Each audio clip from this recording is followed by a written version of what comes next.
안녕하세요. 이타 아카데미의 권준호입니다.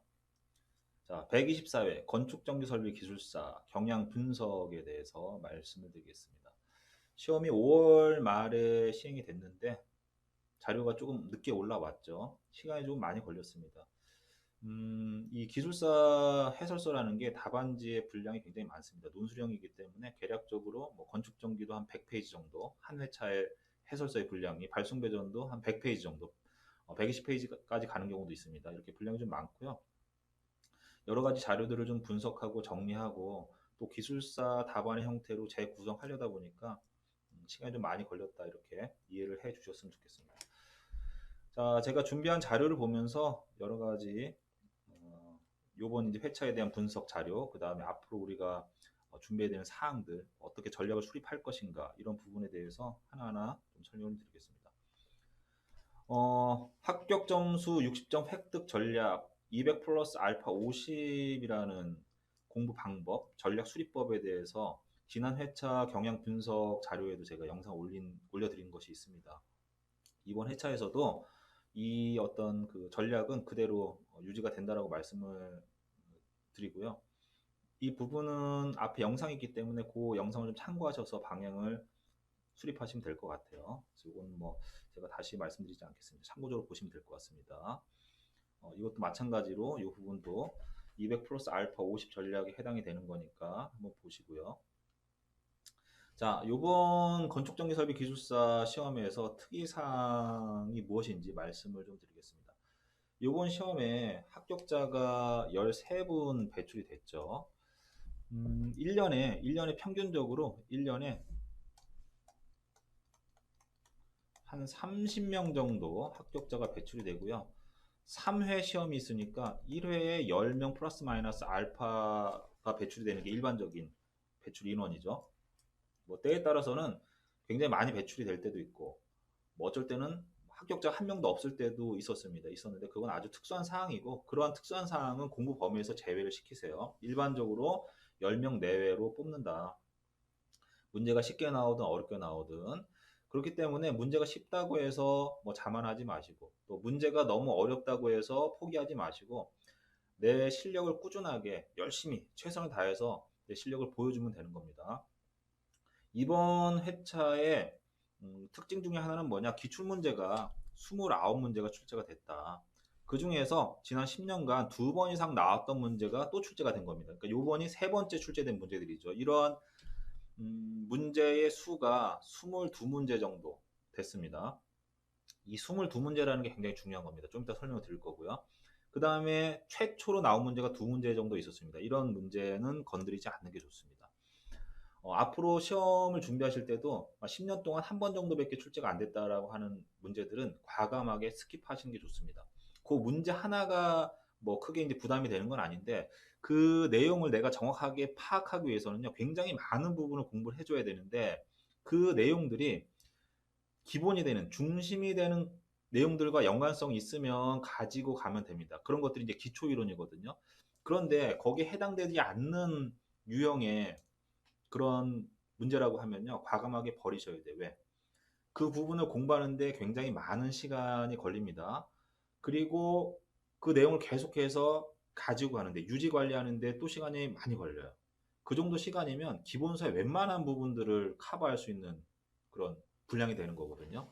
그렇기 때문에 지나가는 문제들은 분석을 통해서 과감하게 버리시고, 반복해서 출제가 되는 문제, 그리고 반복해서 출제가 되진 않지만 내가 기본적인 내용을 파악하는데 기초가 되는 그런 문제들, 이런 문제들을 정리하셔서 200개 안에 가지고 가셔야 됩니다. 이런 것들이 200 플러스 알파 50이라는 전략에서 200에 해당이 되는 내용입니다. 자, 제가 아까 방금 전에 22라는 숫자가 굉장히 중요하다고 말씀드렸는데 왜 중요하냐면 기술사 시험은 한 회에 총 31문제가 출제가 됩니다. 이 중에서 1교시 10문제, 그 다음에 2교시, 3교시, 4교시, 3교시 분이 4문제를 선택하게 돼 있는 거죠. 그래서 곱하기 3 하게 되면 12가 되기 때문에 전체적으로 31문제에서 내가 선택해야 되는 문제는 22문제입니다. 자, 2번 이상 출제가 된 문제가 22문제가 나왔다라는 건 기출문제 중에서 내가 선택해야 되는 게 모두 다 나왔다라는 얘기죠. 그렇기 때문에 요 알파라는 것, 200 플러스 알파에서 200이라는 알파가 아니고 200이라는 요 숫자에 집중하셔서 이걸 필터링을 잘 하셔야 돼요. 요거를 넓게 선정해서 300개, 400개, 500개 이렇게 선정하게 되면요. 엄청 힘들어져요. 제가 지난 영상에도 말씀드렸지만 내 한계가 헬스클럽에서 뭐 예를 들어서 벤치프레스를 하는데 최대 100kg이 들 수 있는 최고 중량이다라고 했을 때 여기에 다시 100kg을 옮기게 되면 들 수가 없잖아요. 10kg만 올려도 어깨가 아마 빠질 겁니다. 인대가 늘어날 거예요. 그렇기 때문에 내 한계값이 200이라고 하면 이걸 자꾸 굴리시면 안 되고 나는 뭐 400개, 500개까지 가지고 갈 수 있어. 가져가시면 됩니다. 하지만 이번 회차처럼 문제가 쉽게 나오면요. 어떤 그 기본이 되는 내용에 반복해서 집중적으로 공부하시고 다듬고 뭐 생각도 많이 하시고 연구도 많이 하시고 응용도 많이 해보신 분들이 보다 좋은 답안을 쓰게 돼 있거든요. 그렇기 때문에 이번 시험처럼 문제가 쉽게 출제가 됐을 경우에는요. 공부 연한이 좀 기신 분들 그리고 유효한 최소 유효 범위의 그 수험 범위 적정한 수험 범위를 선정하셔서 집중적으로 공략하신 분이 합격할 확률이 높습니다. 나는 답안지를 잘 쓴 것 같지만 다른 분들이 어떻게 답안지를 썼는지 아무도 알 수가 없잖아요. 채점위원밖에 모르거든요. 그렇기 때문에 나 스스로가 답안지를 잘 썼다라고 느끼는 게 중요한 게 아니고요. 남들보다 깊이 있는 답안지, 정리가 잘 된 답안지, 구성이 좋은 답안지, 뭐 이런 답안지가 높은 점수를 받을 수 있는 거죠. 자, 이걸 잘 이해하셨으면 좋겠습니다. 이것이 이제 특징이다. 뭐 지난 시험도 마찬가지고, 뭐 지지난 시험도 마찬가지고, 각 회차마다 이제 특징이 있는데, 한 2년에 3년치 정도의 경향 분석을 해보시면 제가 말씀드린 것처럼 이렇게 200개 정도의 기본적인 문제가 있고, 그 다음에 시사성 이슈라든지 신경향이라든지 이렇게 흐름에 따라서 변화가 되는 한 30에서 50개 정도의 플러스 알파에 해당되는 그런 유형의 문제가 있다는 것을 아시게 될 겁니다. 자, 최근 2년 동안의 전체적인 출제 흐름에 대해서 나온 표입니다. 이걸 보시고 수험 범위를 정하시는 게 좋습니다. 예를 들어서 뭐 여기 보시면 이쪽 지역이 지금 색깔이 좀 많이 칠해져 있고요. 이 부분이 이렇게 밑으로 이렇게 꺼져 있지 않습니까? 여기에 문제를 많이 출제 비중이 적은 쪽에서는 문제 수량을 좀 줄여주시는 게 좋아요. 문제 수량에 맞춰서 시간도 비례적으로 투자를 하셔야 되겠죠.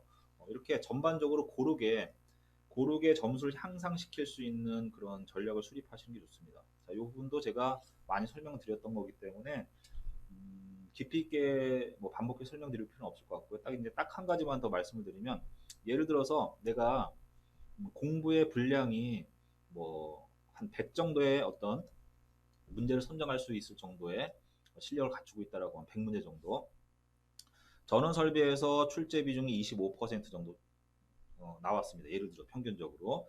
그 다음에 접지 설비의 3%, 그 다음에 운반 설비의 뭐 0%, 그 다음에 뭘 선정할까요? 기초 이론의 13% 정도 이렇게 출제 비중을 분포를 가지고 있다라고 하면 문제를 100문제 선정할 때 전원 설비에서는 25문제, 그 다음에 접지 설비에서는 3문제에서 4문제, 기초 이론에서는 한 13문제, 뭐 이렇게 선정하시라는 거예요. 요거 이제 한 회차를 가지고 말씀드렸지만 전체적인 평균 데이터가 있거든요. 한 3년치 정도를 평균 내시면.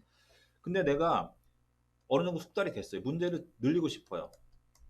150개, 뭐 200개 불린다라고 하면 요 200이라는 숫자로 늘리게 되면요. 얘 곱하기 2배, 이거 곱하기 2배 문제, 곱하기 2배 이런 식으로 문제를 배분하시는 게 좋습니다. 그러면 점수가 들쑥날쑥하지 않고 고르게 점수가 향상이 되실 거예요. 이렇게 하시면서 얘네들을 반복해서 공부하시면서 조금 더 깊이 있게 그 다음에 응용력을 이제 배양을 하시면서 조금 더 많은 문제를 200개의 과제를 가지고 250개의 문제에 대응할 수 있게끔 그 다음 얘네들을 조금 더 응용하고 융복합 시키면 300개 문제에 대응할 수도 있고 이런 형태로 방향을 정해서 준비하시는 게 좋습니다. 자, 난이도 같은 경우에는 요번에 굉장히 쉬웠습니다. 쉬웠는데 문제는 쉬웠으나 답안지 쓰기가 좀 쉽진 않았어요. 제가 건축정비설비기술사 해설서를 만들면서 좀 힘들었던 부분이 뭐냐? 문제가 조금 그 분량에 딱 맞게 쓸 수 있는 그런 내용이 아닙니다. 예를 들어서 25점짜리 문제라고 하면 한 3페이지 정도로 쓸 수 있게끔 만들어줘야 되는데 그 문제가 물어보고 있는 내용들이 굉장히 많아요. 막 잡다구리한 게 굉장히 많기 때문에 그 해당 내용만 해도 뭐 20페이지, 30페이지 정도 되는 분량이란 말이에요. 그 내용을 기술사 답안에 맞춰서 압축을 해가지고 그림도 넣고 정의도 넣고 특징도 넣고 표도 넣고 수식도 넣어서 압축을 하기가 쉽지가 않았다는 겁니다. 이렇게 문제의 어떤 그런 내용이 맞춰서 핵심적인 구성으로 요약하는 게 중요한데 이렇게 잘 요약하신 분들은 아마 공부를 좀 많이 하신 분들 같은 내용을 가지고 압축도 해보고 응용도 해보고 뺄 거 빼고 넣을 거 넣고 뭐 이렇게 시간을 많이 투자하신 분들이 좋은 답안을 만들었을 거라고 보고 있고요. 이런 유형의 문제 같은 경우에 잘못 쓰게 되면요. 뭐 예를 들어서 A, B, C, D 네 가지를 써야 되는데 분량이 많다 보니까 A만 쓰다가 시간 다 가고 지면을 다 써버리는 이런 경우가 발생이 되거든요. 요거는 연습이 안 돼서 그런 거예요. 그렇기 때문에 문제는 쉬웠으나 13분밖에 합격자가 나오지 않은 거는 뭐 이렇게 좀 정리하는 훈련이 좀 덜 돼서 좋은 답안지가 그만큼 많이 나오지 않았다. 뭐 이렇게 볼 수도 있습니다. 난이도 자체는 굉장히 쉬웠다. 최근에 2, 3년 동안의 그 출제를 봤을 때는요. 1년에 3번의 시험에서 이번처럼 아주 쉬웠던 회차가 한 번 이상은 있습니다. 많게는 2번 정도. 그리고 한 번 정도는 좀 어렵게 나옵니다. 이게 일반적인 추세다라고 생각을 합니다. 자, 1교시 문제를 보겠습니다. 1교시 문제 같은 경우에 12문제 정도를 뭐 일반적으로 풀 수 있는 문제였다 이렇게 보고 있습니다. 거의 대부분이 이제 기출 문제들인데 1번 문제 같은 경우에는 최초로 출제된 문제이긴 하지만 내용 자체는 되게 쉬워요. 쉬운데 요거는 전력 사용 시설물 설비 및 설계에 있는 그 해당 페이지를 그대로 발췌해서 문제를 냈다고 보고 있습니다. 이런 유형의 문제는 한 20여 년 전에 간혹가다 한 번씩 나왔고요. 최근에 안 나오다가 15년 만에 이제 뭐 15년 동안에 한 번도 출제된 사례가 없거든요. 그 전에는 있었지만 이런 문제는 지나가는 문제고요. 다른 내용하고 연관성 자체가 별로 없습니다. 앞으로도 아마 2, 3년 동안 안 나올 거기 때문에 풀 수는 있지만 그렇게 우리가 중요하게 다뤄야 되는 내용은 아니다. 이렇게 보시면 될 것 같습니다. 자, 그 다음에 충전 전류의 발생원인 영향 뭐 이런 부분들은 기본적으로 알고 있어야 되는 내용이거든요. 제가 문제 해설 영상에서 상세하게 설명을 좀 드릴 겁니다. 파워 퓨즈, 한류형과 비한류형 이거 기본적으로 알아야 되는 문제고 그 다음에 색온도의 정의, 조도와의 관계 이것도 요거와 관련된 그림이 있거든요. 기본 문제입니다. 정기적인 고유 특성, 도전, 절연, 유전 요것도 기출문제입니다. 세 번째 출제가 된 거죠. 유전체와 절연체의 이 차이점에 대해서는 뭐 이제 거의 비슷한 성질을 가지고 있는데 유전체라는 것은 얼마만큼 전하를 많이 축적하는 성질을 가지고 있느냐. 절연체처럼 이제 어떤 그런 전류가 흐르지 못하는 성질을 갖게끔 하는 거지만 우리가 전도성 전류하고요. 그 다음에 지금 이제 용어 갑자기 생각이 안 나는데 어쨌든 그런 콘덴서와 같이 이렇게 절연체를 통해서 전류가 흐르게 하는 성질이 있거든요. 그래서 이런 세 가지 특성에 대해서는 좀 우리가 구분할 수 있어야 된다. 이것도 기출 문제 중에 하나입니다. 그 다음에 웨너의 사정급법, 대지 저항률 측정, 뭐 이것도 굉장히 자주 출제가 되는 문제이고 또 접지 시스템은요. 전기 쪽에서 중요하게 다루는 사항이고 또 어렵습니다. 어렵고 이런 기본적인 이론들을 알고 있어야 되는 겁니다. 기본 문제였다. 자, 그 다음에 유효접지와 비유효접지 굉장히 중요한 거죠. 이것도 중요한 문제고 기본적인 사항이다. 그 다음 니포인트 볼테이지에 대한 거, 이건 뭐 포화 현상에 대한 부분이고요. 오차와 관련된 내용이기 때문에 계기형 변성기 파트에서 중요하게 다뤄주는 기초 이론입니다. 기본적인 문제다. 보호계정기의 정의와 오동작 방지 조건 이렇게 나와 있는데 이 문제 같은 경우에는요. 너무 쉽기 때문에 쓰기가 좀 어려워요.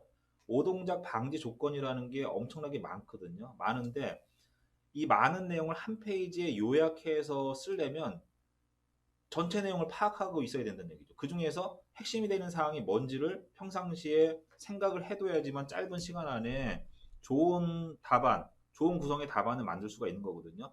이런 유형의 문제들이 쉽지만 답안지로 옮겨 적기에는 내가 알고 있는 것 같지만 답안지에 어떤 그 좋은 구성으로 일목요연하게 표현하기에는 좀 어려운 그런 유형의 문제라고 저는 봅니다. 자, 그 다음에 캐스케이드 차단 방식, 뭐 MCCB의 배선용 차단기의 보협조에 대해서 설명하죠. 선택 차단 방식에 대해서 설명하죠. 이런 것들이 동일한 그런 부류의 문제라고 보시면 될 것 같고요. 이 문제도 굉장히 자주 출제가 되는 유형입니다. 그 다음에 유도 전동기의 정기적인 제동 방식, 기본적인 문제 아닙니까? 코로나 방전, 이것도 기본 문제고요. 발송 배정 기술사에서 124회 때 동일한 문제가 출제가 됐습니다. 자, 12문제 정도를 선택할 수 있었고요. 이 중에서 합격권에 들어가기 위해서는 한 8문제 정도를 정확하게 표현을 해주시면 되고요. 나머지 두 문제는요, 음, 뭐 기본적인 구성, 뭐 점수로 따지면 10점 만점 중에서 10점 만점에 한 4점에서 5점 정도를 받으시면 여기서 이 8문제를 잘 썼다라고 했을 때 6에서 7점 정도 획득할 수가 있거든요. 그럼 얘네들을 더해가지고 10으로 나눠서 평균값을 취하면 6점 이상의 점수가 나옵니다. 자, 이렇게 전략을 수립하시면 공부하시기가 굉장히 좋으실 거예요. 1교시에 대한 부분을 말씀을 드렸고요.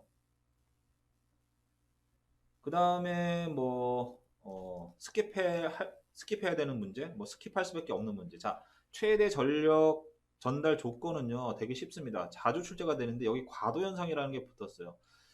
자, 이 문제는 출처가 뭔지를 제가 모르겠어요. 그래서 제가 문제 해설서에다가 별도의 조건을 달았습니다. 이 문제는 이러이러해서 이런 조건으로 가는 게 좋습니다라고 조건 달았습니다. 자, 이렇게 처음 보는 형태의 문제고요. 과도 현상 시에 과연 전력을 최대 전력을 전달해야 되는가? 여기서부터 이제 의문점이 생기고 이런 상태에서 계산할 수 있는 기법이 있는가? 라는 부분도 저는 이제 자료를 찾지 못했습니다. 뭐 제가 잘 모르는 부분도 있을 겁니다. 있을 거고요. 이러한 유형의 문제는 문제 자체의 어떤 그 내용을 파악하는 데 시간이 많이 걸리고요. 그 다음에 조건이 뭔지를 찾아내는 데 시간이 많이 걸리고, 그리고 조건이 없다라고 했을 때는 내가 그걸 만들어서 풀어가야 되기 때문에 이 문제를 10분 안에 푼다라는 건 불가능합니다. 자, 이러한 유형 형태는요, 굳이 우리가 선택할 필요가 없다. 또 앞으로 이런 문제가 나왔을 때도 선택할 필요가 없는 거죠. 자, 이렇게 해서 이런 것들이 이제 스킵해야 되는 유형에 해당이 된다라는 걸 좀 파악을 해 두셨으면 좋겠습니다. 이런 것들은 걸러내셔야 돼요. 공부를 다 할 수가 없습니다. 자, 그 다음에 2교시 문제를 보겠습니다. 2교시 문제는 6개 중에 5개 정도는 우리가 선택할 수 있었다. 변전실, 선정시, 고려사항, 기본적인 내용이죠. 자, 기본적인 내용인데, 변전실, 선정시, 고려사항에 대해서 우리가 검토해야 될 항목이 엄청나게 많아요. 그리고 변전실 안에는 뭐 여러 가지 장비들이 많이 들어가거든요. 이러한 그 많은 내용들을 3페이지 안에 요약해서 쓴다라는 거, 또 잘 정리해서 쓴다라는 게 쉽지가 않습니다. 많은 연습을 하셔야 되고요. 생각도 많이 하셔야 되고, 답안지도 A, B, C, D 여러 가지 형태로 많이 만들어 보신 분들은 쉽게 빠지는데, 그렇지 않고, 내가 알고 있는 내용이야 라고 해서 막상 쓰려고 하면, 뭐 서론 부분만 잔뜩 쓰다가 본론하고 결론까지 못 넘어가고 끝내는 경우도 있고, 막 쓰다 보니까 중요하지 않은 내용을 막 써놨는데, 정작 내가 써야 되는 중요한 부분은 빠졌단 말이에요. 이게 이제 시험 보고 나오면 생각이 나거든요. 그래서 연습이 좀 많이 필요한 그러한 유형의 문제였다 이렇게 보고 있습니다. 하지만 기본적인 내용이고 일선 지락 전류도 마찬가지입니다. 이 부분도 자주 출제가 되는 문제이고요. 또 문제의 조건 자체가 좀 생각해 볼 거리가 많았습니다. 결론 부분은 똑같은데 이것도 이제 문제 해설 자료 제가 말씀을 드리겠지만은 결론은 똑같은데 결과 수식은 똑같은데 A상의 뭐 저항을 그 선로 전선에 포함을 시킬 거냐 아니면 지락 지점에 어떤 그 저항값으로 포함할 거냐라는 부분들 좀 생각해 봐야 되는데 이러한 내용들이 짧은 시간 안에 생각해내기가 좀 어려워요. 그리고 거기서 잠깐 착각을 하면서 실수할 수도 있고 내가 풀 수 있는데 풀지 못한다라고 착각할 수도 있는 겁니다.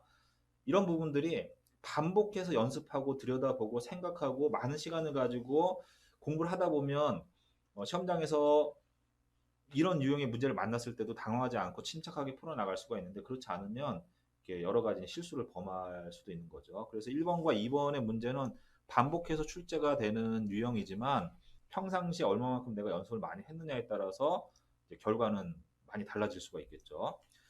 자, 유도 전동기의 속도 제어에 대한 부분도 출제가 자주 되는 문제이고요. 이 부분도 유도 전동기가 다른 전기 파트하고 이렇게 연관성이 많지가 않습니다. 별도로 떨어져 나가 있는 독립적인 그런 내용이라고 보고 있는데 특히 속도 제어에 관련된 이런 이론들은 뭐 다른 뭐 우리가 뭐 고장 계산이라든지 이런 쪽하고 전혀 연관성이 없지 않습니까? 전압 강화나 이런 것들. 그렇기 때문에 별도로 세팅을 좀 해서 준비를 해야 되는 상황이고 어렵지는 않은데 별도로 가져가야 되는 문제이다 보니까 이 문제도 어렵진 않지만 또 준비가 안 되신 분들은 전혀 쓸 수 없는 그런 유형의 문제이거든요. 그 다음에 4번 문제 같은 경우에는 이건 기본적으로 우리가 접지 시스템에서 또 필요 시스템에서 알고 있어야 되는 내용이고요. 굉장히 자주 출제가 되는 겁니다. 이건 기본적으로 잘 써야 되는 문제 중에 하나다.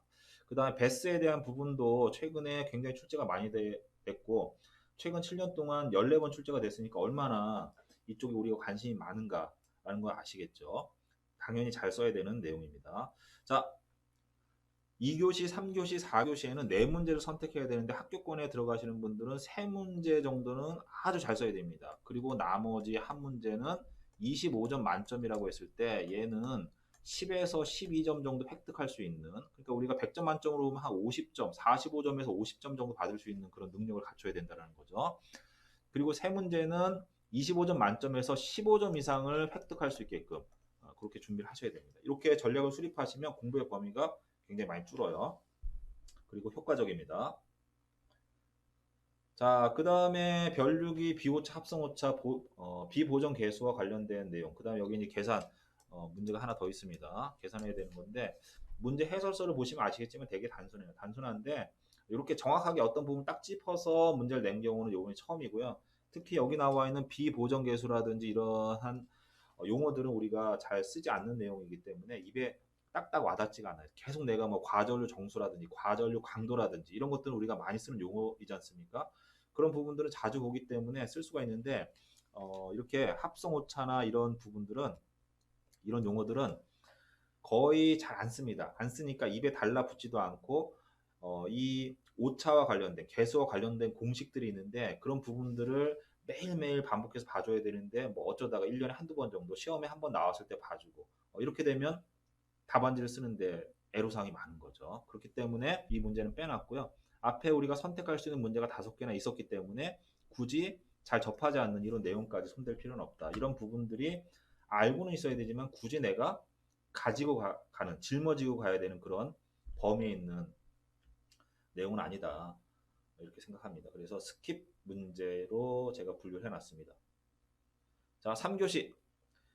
3교시에도 선택할 수 있는 문제가 5문제나 됐습니다. 기본적인 거죠. 굉장히 자주 출제가 됩니다. 변압기 뱅크, 그 다음에 모선 구성 방식, 뭐 이거 자주 출제가 되는 거고, 또 변압기 보호 방식이라든지, 그 다음에 모선 구성 방식, 모선 보호 방식에 대해서도 문제가 자주 나오고 있죠. 신재생 에너지의 정의, 특징, 종류, 정의, 특징, 종류. 신재생 에너지가 11가지 종목이나 되는데 여기에 정의하고 특징하고 종류까지 쓰게 되면 간단한 소개 정도로만 하더라도 3페이지가 아마 넘어갈 겁니다. 이런 문제들이 어떻게 보면 쓰기가 좀 까다로워요. 그냥 하나, 태양광 발전에 대해서 물어보면 내가 정확하게 좀 깊이 있는 답안지를 쓸 수가 있는데 3번 문제 같은 경우에는 백화점식 답안지 아닙니까? 이것저것 그냥 다양하게 깊이 있지는 않지만 깊이는 없지만 다양한 내용을 문제가 물어본 그 항목을 빠뜨리지 않고 쓰려면 굉장히 많은 분량을 차지하게 됩니다. 예를 들어서 태양광 발전의 정의 쓰고 특징 쓰고 종류 쓰게 되면 이것만 해도 반 페이지 이상 잡아먹게 되거든요. 그러면 11가지 종목 곱하기 0.5 하게 되면 이것만 해도 6페이지 정도 나오는 거 아닙니까? 이 6페이지를 다시 또 줄여가지고 뭐 2페이지 반이나 3페이지를 요약해야 되니까 이런 부분을 생각을 좀 많이 해야 되는 거죠. 자, 이거는요.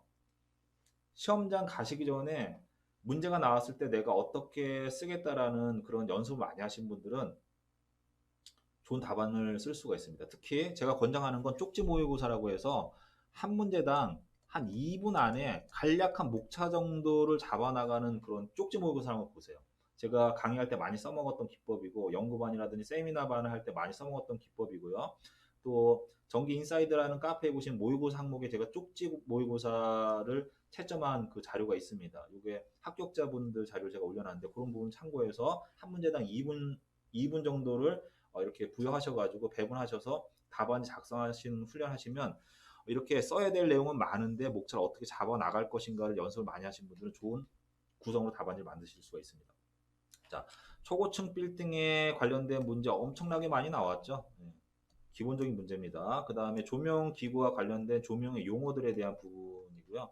이 문제도 굉장히 자주 나왔고 기본이 되는 문제인데 여기는 이제 기구 효율이라고 되어 있는데 이게 이제 뭐 전등 효율 이렇게 용어가 일반적인 어떤 그 조명 서적에 나와 있는데 기구 효율이라는 용어는 잘 쓰진 않거든요. 이건 제가 논문에서 찾은 자료인데 출제위원께서 그 기교 효율을 정확하게 짚어서 문제를 낸 건지 아니면 전등 효율을 그냥 두리뭉실하게 묶어서 문제를 낸 건지에 대한 부분은 정확하게 파악이 안 돼. 이런 문제들이 124회에는 몇 문제가 있었습니다. 그래서 조금 문제 자체가 좀 정리가 좀 정밀하게 다듬어지지 않고 약간 좀 러프하게 뭐 이런 느낌이 좀 있었습니다. 그렇기 때문에 답안지를 정확하게 쓰기가 좀 어려웠다 이렇게 저는 보고 있고요. 발송배전, 그러니까 상대적으로 발송배전을 비교해서 말씀드리면 발송배전은 문제가 어려웠다고 이제 많은 분들이 말씀하셨는데 답안지를 만들기는 발송배전이 더 쉬웠어요. 그냥 답이 딱딱 떨어지는 두 페이지 반, 한 페이지 이렇게 딱딱 떨어지는 유형의 문제들. 그러니까 검토가 좀 많이 된 어떤 베테랑 분이 출제하신 느낌이 들었고 건축전기 같은 경우에는 어떤 문제를 던졌는데 해당 항목이 너무 많은 거예요. 이 해당 항목들을 다 검토해가지고 세 페이지를 요약하기가 쉽지가 않았습니다. 그래서 오히려 건축전기설비기술사 해설서를 만드는 게 문제는 쉬웠지만 발송 배전이 한 3배 정도 시간이 더 걸렸습니다. 한 달 정도 걸렸고 발송 배전은 한 2주 정도 작업을 했는데 어쨌든 이러한 부분들이 정확하게 진짜 기구 효율을 물어본 건지 전등 효율을 물어본 건지에 대한 부분이 퀘스천 마크예요. 합격하신 분들이 이제 어떻게 썼는지는 잘 모르겠는데 어쨌든 그런 부분들이 좀 다듬어지지가 않았습니다. 그래서 이러한 유형의 문제들은 내가 기구 효율을 잘 모른다고 하더라도 전등 효율에 대해서 알고 있으면 그 전등 효율에 대한 부분을 해설해 주시면 여기서는 좋은 점수를 받고 여기서 좀 낮은 점수를 받기 때문에 0점 처리가 되지 않는 거죠. 뭐 이런 부분들은 뭐 합격 점수인 15점 못 맞더라도 이렇게 기술하시면 12에서 13점 정도 받으실 수가 있거든요. 그럼 다른 부분에서 15점 이상, 16에서 17점 정도를 획득하시게 되면 평균 60점이 넘어가는 거거든요. 이런 형태로 준비를 하시면 될 것 같아요. 자, 변압기 여자 도립 전류는 비율 차동 계정기와 관련해서 굉장히 기초적으로 이제 다루는 내용입니다. 기초적으로 다루는 도립 전류이기 때문에 이 부분은 발생 메커니즘을 명확하게 파악을 하고 계셔야 됩니다. 자, 이렇게 5문제 정도가 우리가 풀 수 있는 문제였다. 이렇게 봅니다. 그리고 스킵하는 문제는요. 내진 설계는 굉장히 자주 출제가 됐어요. 그리고 내진 설계와 관련된 문제가 나올 거라고 제가 예상을 해서 영상 올려드린 것도 있습니다. 유튜브에 있는데 이 내진과 관련된 내용은요 굉장히 좀 어렵습니다. 깊이 있게 들어가면 구조 쪽에 가깝기 때문에 이런 구조물에 대해서는 실질적으로 전기 기술사가 기본적인 방향은 제시를 하지만 구조 계산에 대해서는 건축구조 기술사나 토목구조 기술사가 하시게끔 돼 있거든요. 도장도 서명도 날인도 구조 기술사가 합니다. 우리가 못해. 너무 어렵습니다. 용어들도 보시면 아시겠지만 제 영상을 올려놓은 거 한번 보시면 굉장히 어렵습니다. 입에 붙지가 않아요. 왜? 쓰지 않고 용어 자체가 딱딱하고 일반인들이 활용하는 쓰는 용어가 아니기 때문에 굉장히 어렵습니다. 어렵고 또 여기서는 내진 설계에서 한 가지만 물어본 게 아니고 엘리베이터에 대한 거, 뭐 변압기에 대한 거, 뭐 간선에 대한 거 여러 가지를 물어봤지 않습니까? 그 내용 자체도 엄청 많아요. 많기 때문에 이 부분에 대해서는 쉽게 접근하면 되게 단순하게 쓸 수가 있지만 보다 정확한 답안을 쓰기에는 쉬운 문제는 아니었다고 봅니다. 그렇기 때문에 이 해당 항목에 대해서 문제에서 요구하는 여러 가지 장비에 대한 부분을 명확하게 내가 알고 있었다라고 하면 정확하게 알고 있었다라고 하면 쓰면 되지만 그렇지 않았다라고 하면 이건 손대면 좋지 않습니다. 그러면 점수가 높게 안 나와요. 왜? 정기적으로 깊이 있게 접근할 수 있는 부분이 없습니다. 전부 다 구조와 관련된 부분들, 그 다음에 설비의 어떤 그 외형적인 부분들, 뭐 이런 내용들로 이루어져 있기 때문에 잘못 손댔다가는 거의 뭐 빵점에 가까운 점수가 나올 수도 있거든요. 그래서 제가 스킵 문제로 분류를 해놨습니다. 자, 4교시. 4교시에는요, 6문제 다 쉬웠습니다. 다 쉬웠고요. 축전지 용량 산정 방법, 뭐 자주 출제가 되는 거고, 당연히 굉장히 많이 나온 기출 문제였다. 그 다음에 BIPV는 2012년도에 한번 나왔습니다. 나왔고요. 최근에 거의 10년 동안 나온 적은 없는데, 실질적으로 지금 BIPV 많이 안 하고 있죠. 여러 가지 이제 시공상의 문제도 있고, 외형도 뭐 그렇게 좋지는 않습니다. 그렇기 때문에 많이 활용하고 있지는 않은데, 어쨌든 간에 기출 문제였다. 그 다음에 선로 이상전압과 관련된 부분인데 엄청나게 많이 나왔고요. 이 문제도 쓸 내용이 너무 많아요. 왜냐하면 이상전압에는 이제 개폐 서지에 해당되는 내부 이상전압이 있고 그 다음에 직경내 유도례와 관련된 외부 이상전압이 있는데 개폐 서지만 해도 뭐 7, 8가지 항목이 되고 그 부분만 해도 막 10회 이상 이제 분량이 되거든요. 그다음에 뇌서지도 마찬가지고 굉장히 많습니다. 많기 때문에 이거에 대한 뭐 보호 대책까지 쓰라고 하니 분량이 얼마나 많겠어요. 이런 부분들을 3페이지로 요약을 하려고 하면 그 전체적인 내용을 다 파악하고 계시고 그 중에서 중요한 게 뭐다라는 거, 그 다음에 이것과 관련된 뭐 그림이라든지 공식이라든지 여러 가지 내용들이 있거든요. 이런 부분들을 한 번에 뽑아서 압축할 수 있는 능력을 가지고 계신 분들이 좋은 답안지를 쓰셨을 것 같은데, 이 부분은 그 정도의 이제 그 정도의 수준까지 올라가려면 굉장히 공부를 많이 하셔야 되거든요. 그러니까 그 굉장히 높은 고수분들이 잘 쓰셨을 것 같아요. 쉬운 문제였지만 답안지를 잘 작성하기에는 좀 까다로운 그런 유형인 것 같습니다.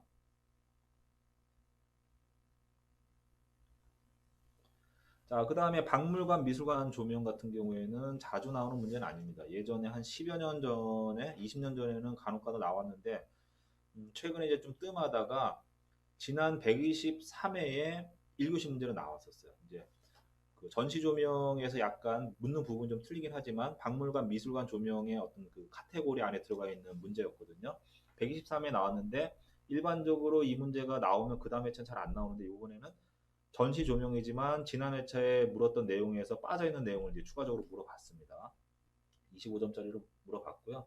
이 내용은 그렇게 어렵지 않고 뭐 조명의 어떤 기본적인 기법들, 그 다음에 조명 기구가 가지고 있는 또 광원이 가지고 있는 특성들을 내가 기본적인 걸 알고 있었다라고 하면 박물관과 미술관 조명이 요구하는 여러 가지 특징적인 사항들이 있습니다. 그런 것들을 고려해서 내가 설계를 한다라고 가정하고 답안지를 쓰셨으면 좋은 답안을 만드실 수 있었을 겁니다.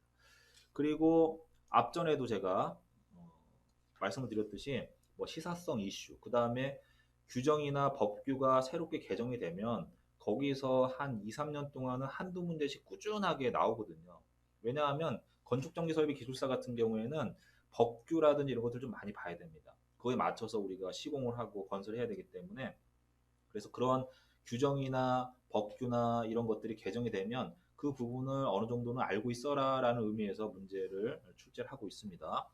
자, 접지 방식에 대한 부분 TNTT IT는 뭐 바뀐 건 없습니다. 예전에 IC 60364에 나와 있는 그 접지 시스템을 그대로 반영을 해서 설비 규정을 만들었기 때문에 이건 새로운 내용은 아니고요. 단 기존에 우리가 그 TNTT IT, IC에서 정하고 있는 저압 설비 쪽의 그런 접지 시스템과 예전에 1종, 2종, 3종, 특3종의 접지 시스템이 있었지 않습니까? 이게 이제 공존을 했었는데 1종, 2종, 특3종 접지를 이제 완전히 폐지했습니다. 폐지했지만 아직까지 기술 기준이 2020년, 2021년도까지는 서로 한국 전기 설비 규정하고 같이 함께 쓰기로 했기 때문에 이제 폐지가 될 예정입니다. 자, 요거는 기본적인 문제이기 때문에 쓰기 어렵진 않았을 것 같아요. 그리고 반송 설비, 에스컬레이터라든지 엘리베이터, 무빙 워크와 관련해서는 뭐 전원 설비 용량 산정하는 기법, 그다음 안전장치 이런 유형의 한 세네 가지 정해져 있는 문제들이 돌아가면서 출제가 되거든요. 이 부분은 이제 어렵진 않습니다. 어렵진 않고요. 안전장치는 특히 뭐 되게 간단한 설비이기 때문에 기능적인 요소가 많기 때문에 보시면 되고요. 전원 설비 용량을 계산하는 거는 계산 공식이라든지 거기에 들어가 있는 개수들이 좀 복잡합니다. 외울 게 많아요. 그렇기 때문에 요거는 별도로 좀 시간을 내셔가지고 정리해서 외워두시면 되고요. 그 다음에 교통량 계산하는 문제가 많이 나옵니다. 요것도 같이 가지고 가시는 게 좋습니다. 그래서 기출 문제를 보시고 자주 출제되는 문제들을 좀 분류하셔가지고 딱 정해놓고 그런 것들을 반복해서 보시면서 자기 걸로 만드시면 될 것 같아요. 자, 이렇게 해서 전체적인 문제에 대해서 간략하게 제가 말씀을 드렸는데, 뭐 짧게 설명을 드린다고 해도 35분이나 시간이 소요가 됐습니다. 자, 이번 회차의 경향 분석 자료 좀 보시고요. 또 궁금한 게 더 있으신 분들은 전 회차 123회, 122회에 대한 부분들 뭐 굉장히 많을 겁니다. 그런 것들 보시면서 스스로 한번 이렇게 좀 곰곰이 생각해 보시면 수험 범위를 정하시는 데 도움이 좀 되실 것 같습니다. 자, 경향 분석에 대해서는 이렇게 간단하게 설명드리는 것으로 마무리하고요. 문제 해설에 대해서는 다시 제가 영상을 찍어서 또 보실 수 있도록 제공을 해드리겠습니다. 지금까지 시청해 주셔서 감사합니다.